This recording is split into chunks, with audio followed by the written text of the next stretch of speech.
TDP incharge, మాజీ శాసనసభ్యులు, TDP cadre అందరినీ కూడా మర్యాదపూర్వకంగా కలవటం, గారి నుంచి కలవటం జరిగింది. అండ్ రాబోయే ఎన్నికల కోసం ఇంత అనుభవం ఉండి ఇంత సత్తా ఉన్న వర్మగారు కూటమి అభ్యర్థిని గెలిపించాలని, అలాగే కలిసి పనిచేయాలని, మొత్తం అందరం కూడా జనసేన, టీడీపీ, బీజేపీ అందరం కలిసికట్టుగా ముందుకెళ్ళి రాష్ట్రంలోనే హయ్యెస్ట్ మెజారిటీని పీఠాపురంలో తెప్పించాలని చెప్పి దాని ముందు కార్యాచరణ ఎలా ఉండాలని చెప్పి వర్మగారి గైడెన్స్లో, అలాగే మొత్తం అందరం కలిసి పనిచేయాలని చెప్పి ఇక్కడికి రావడం జరిగింది. రాబోయే కాలంలో ప్రణాళిక ఎలా ఉంటుందని చెప్పి వర్మగారు చెప్పిన దాని ప్రకారం, అలాగే నేను ఎంపీగా కాకినాడ పార్లమెంట్కి పోటీ చేస్తున్నాను.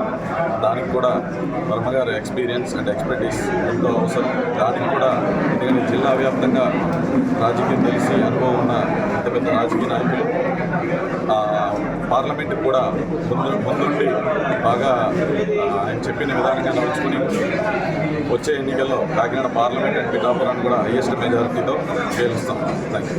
ఉన్నాయి, అది పూర్తి స్థాయిలో క్లియర్ అయిపోయి మీరు ఎంపీగా పూర్తి స్థాయిలో కొనసాగే వివరణ ఉందా సార్? చెప్పులు లేవు. మా అధినాయకుడు పవన్ కళ్యాణ్ గారు ప్రకటించారు. అండ్ అంటే నేనే పోటీ చేస్తున్నాను. ఇక్కడి నుంచి అధినాయకుడు పవన్ కళ్యాణ్ గారు నా తమ్ముడు శ్రీనివాస్ అని చెప్పి ప్రకటించారు. ఇక్కడ కాకినాడ పార్లమెంట్ వరకు నేను పోటీ చేస్తాను. ఏదైతే చంద్రబాబు నాయుడు గారు కళ్యాణ్ గారి సంస్థలు మేము మాట ఇచ్చాం, ఆ మాట ప్రకారం కూడా తెలుగుదేశం ఉమ్మడి అభ్యర్థులు ఇద్దరు విజయానికి కష్టపడి పనిచేస్తుందని చెప్పి తెలియజేస్తాం. మరిన్ని వీడియోస్ కోసం ఛానల్ ని సబ్స్క్రైబ్ చేయండి, లేటెస్ట్ అప్డేట్స్ కోసం వాట్సాప్ ఛానల్ ని ఫాలో చేయండి అండ్ లింక్ డిస్క్రిప్షన్ లో ఉంది.